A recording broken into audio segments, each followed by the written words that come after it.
Hello बच्चों, Shri Vashishtha coaching classes में आपका स्वागत है बेटा। कक्षा 10वीं 8.1 का प्रश्न क्रमांक 9 क्या है बेटा? तो बहुत ही सिंपल प्रश्न है। त्रिभुज एबीसी में जिसका कोण बी समकोण है, यदि tan a बराबर 1/3 है तो निम्नलिखित के मान ज्ञात कीजिए। बहुत ही आसान क्वेश्चन है बेटा। उसने आपको बोला है आपको त्रिभुज ए बी सी में, है ना, समकोण किसको बोला? तो उसने b बराबर 90 अंश। ठीक है। और क्या दे रखा है बेटा? तो उसने आपको दे रखा है tan a बराबर 1/3। ठीक है। अब हमने बनाया ये समकोण और इसी से बना दिया हमने ये त्रिभुज। अब उसने आपको क्या बोला है कि b को 90 अंश नाम देना है, तो ये यहाँ पर 90 अंश है तो इसको मैंने b नाम दे दिया। तो ये हो जाएगा a और ये हो जाएगा आपका c। अब हमें पहले तो इसी आधार पर चलना है कि भाई उसने आपको दे क्या रखा है। ठीक है ना। तो उसने आपको दे रखा है थीटा मतलब a। तो यहाँ पर अपन ने ध्यान से देखा कि भाई थीटा का काम कौन कर रहा है? a। तो ये हो जाएगा आपका लंब बराबर, क्योंकि आपको पता है tan का मान होता है लंब बटे आधार। ठीक है ना, लंब बटे आधार। तो यहाँ पर आ जाएगा लंब जिसका मान 1 है, आधार कितना बेटा आपका कर्णी 3। अब बचा आपका कर्ण। तो बस इसको सबसे पहले हमको कैसे बता देना? पाइथागोरस प्रमेय। यहाँ पर पाइथागोरस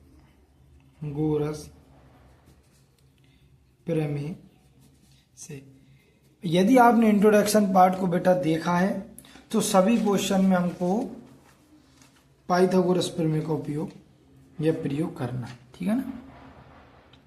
लगा देते हैं पाइथागोरस प्रमेय। क्या होती है भाई? कर्ण का वर्ग बराबर लंब का वर्ग धन आधार का वर्ग।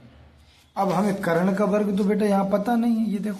तो हम क्या करेंगे? कर्ण को कर्ण ही रहने देंगे।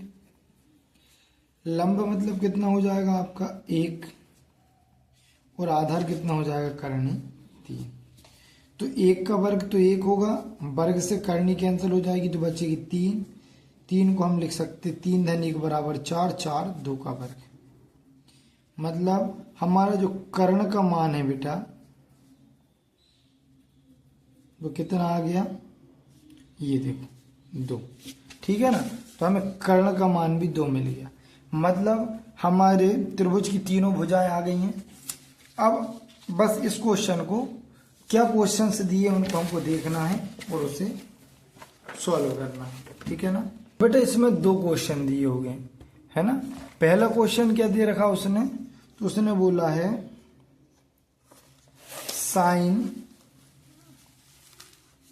साइन ए cos c धन cos a sin c। ठीक है ना।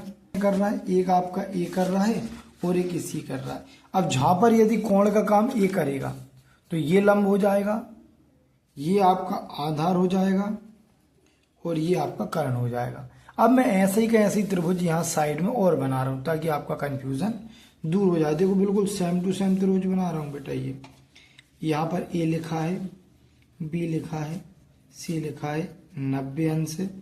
कर्ण का मान कितना है? 2।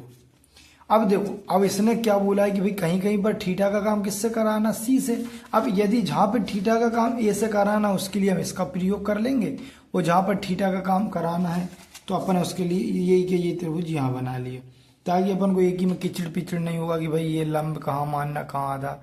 अब देखो ये यदि अब इसका मान यहाँ पर कर्णी 3 है और यहाँ पर 1, तब थीटा के सामने ये वाला लंब काम करेगा और ये अब आपका क्या हो जाएगा? आधा। देखो बिल्कुल सेम टू सेम मैंने कॉपी कर दी है। बस यहाँ पर थीटा था तो इसको लंब कर दिया, बची भुजा को आधार कर दिया। यहाँ पर ये थीटा था तो ये लंब कर दिया, बची भुजा को आधार कर दिया। बस इतना ही तो करना है। सबसे पहले मैं क्या करता हूँ बेटा, इनके यहाँ पर मान ज्ञात कर कर दिखा दे रहा हूँ। ठीक है ना। तो आपके सारे कंफ्यूजन दूर हो जाएंगे, ठीक है ना। तो हमें पता है कि सर आपने बोला था लाल बटे कक्का, लाल बटे कक्का मतलब क्या होगा भाई, साइन ए का मान क्या हो जाएगा, तो लंब बटे कर्ण, ठीक है। फिर आप देखो कॉस ए मतलब क्या हो जाएगा आपका, आधार बटे कर्ण। तो सबसे पहले देखो यहाँ थीटा का काम कौन कर रहा है भाई, ए कर रहा है, तो उसके लिए देखो ये लंब हो जाएगा, ये कर्ण हो जाएगा, ये आधार हो जाएगा। तो बस ये वाले त्रिभुज को देखकर लिख दो। तो आप बोलोगे सर लंब का मान 1 है, कर्ण का मान 2 है, आधार का मान कर्णी 3 है और कर्ण का मान 2 आ गए।